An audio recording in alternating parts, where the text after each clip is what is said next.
Good morning, Zio here, and I do believe Xbox might have just, I don't know, done a killing blow onto the console wars. So unless Sony pulls something straight out of their tail, this could get really interesting. So let's get into it, shall we?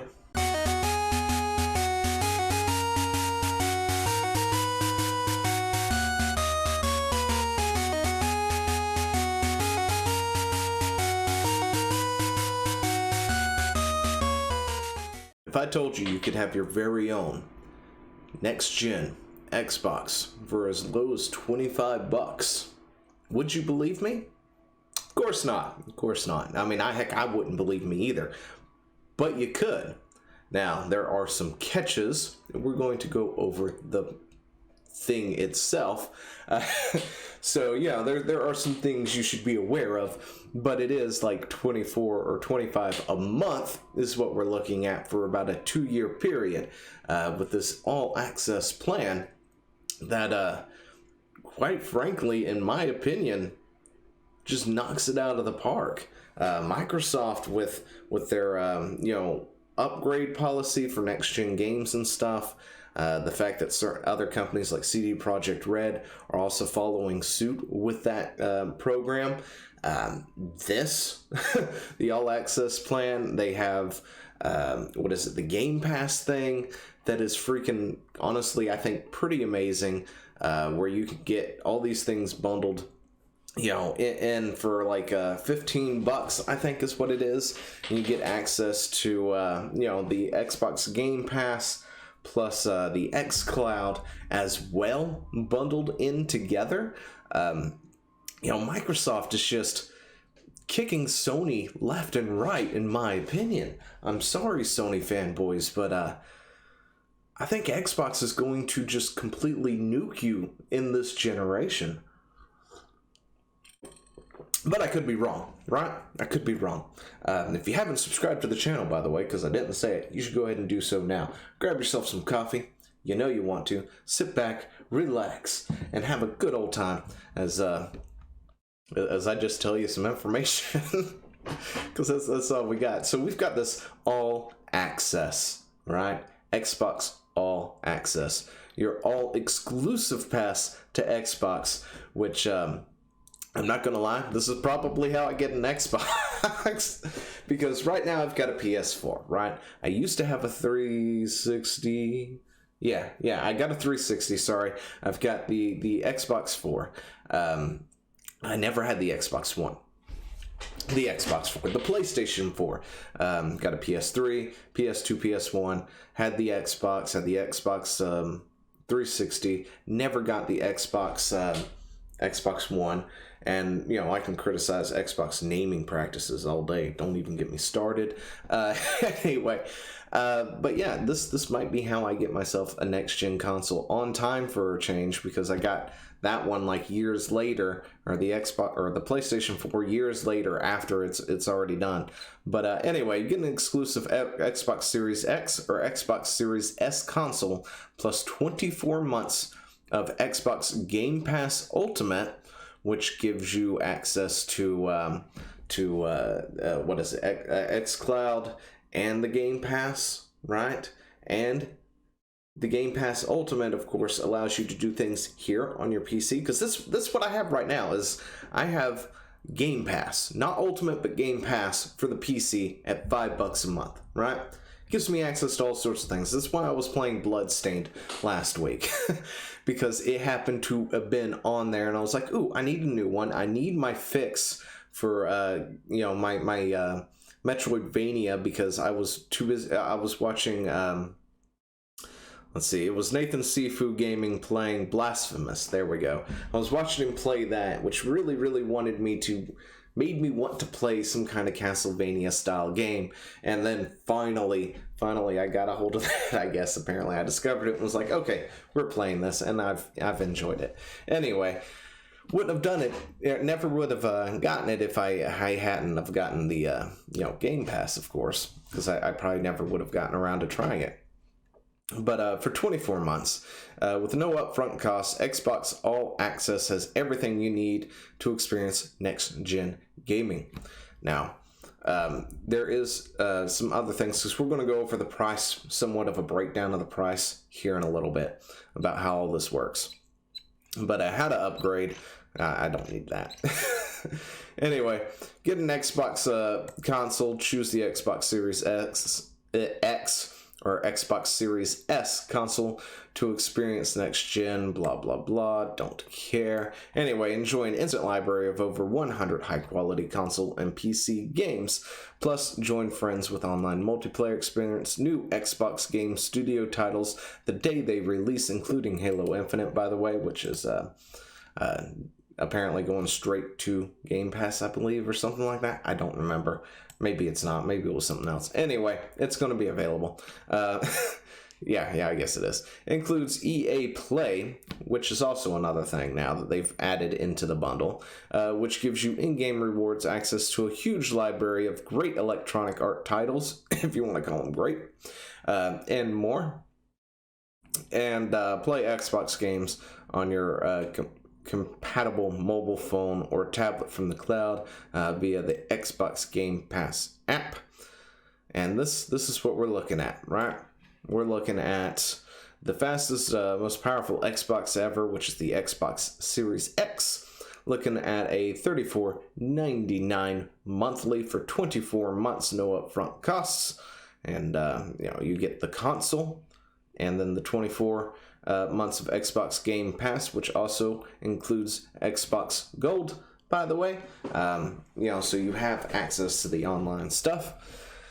Then you have the Xbox Series S for 24 months at $24.99 per month. And then you have this one, which I actually did not look at beforehand because I didn't realize there was a third option. But for $29.99 a month for 24 months, you get an Xbox One S console bundle, 24 months of Xbox Game Pass Ultimate, 18-month console upgrade option.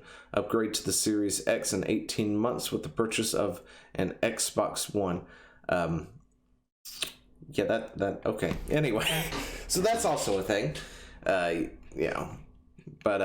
Anyway, so here we go. Of course, we've got the payment plan, how much this is going to roughly cost you in the long run. And I highlighted that and can't even freaking read it.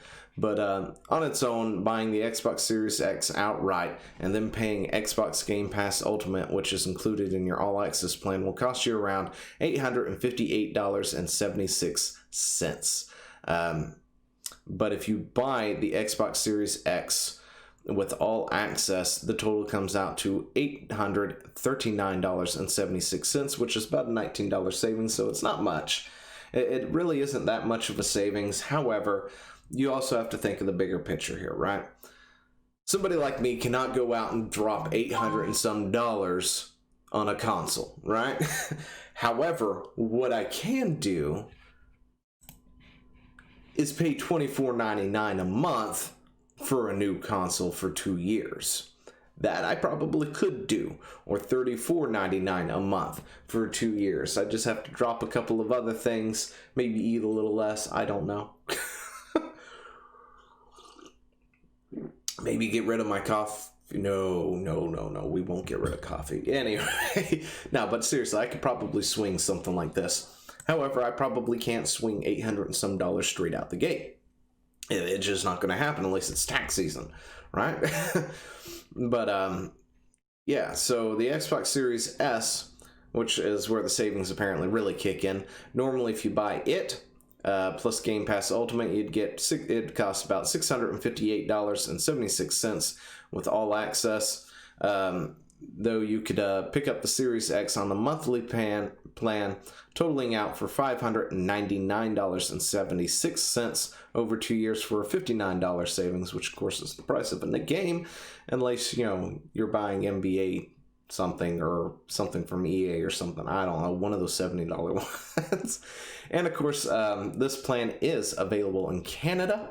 So if you're Canadian, you're good.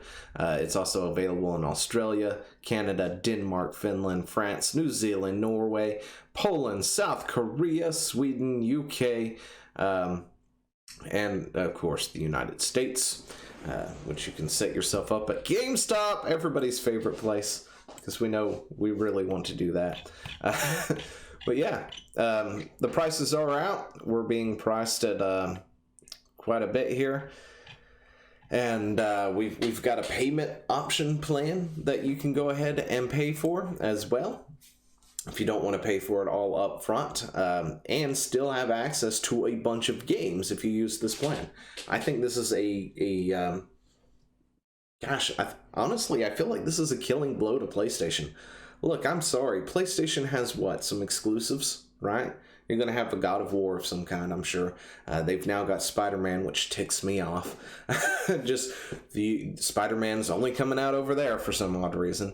You've got Ratchet and Clank, which I honestly don't care one way or the other. It was a game. I'd rather play Spyro over Ratchet and Clank. That's just me. But with these payment options, I feel like that's a death blow to PlayStation. Why in the world would you want to shell out $700 for or $600 for a PlayStation? When you could possibly pay what is this? $34.99 a month, $24.99 a month or something, and have access to just hundreds of games right off the bat. With things going digital, as much as I love physical media, I've honestly not bought a physical media anything in a very long time. I mean, seriously, a lot of my stuff has been digital, just being honest with myself. I have no problem with the digital only system at that price. And, sure, it's got a few less teraflops, pushing out power in there, but to be totally honest, it's not that big of a deal. That's not a game changer whether or not, it has this, that, and the other.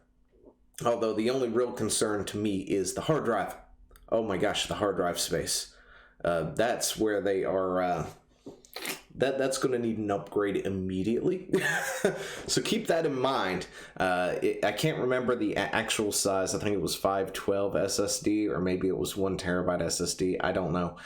It was surprising when I saw the spec for it and was just like, wait a second, what? I mean, as it is right now, it's hard to fit games on, just whatever.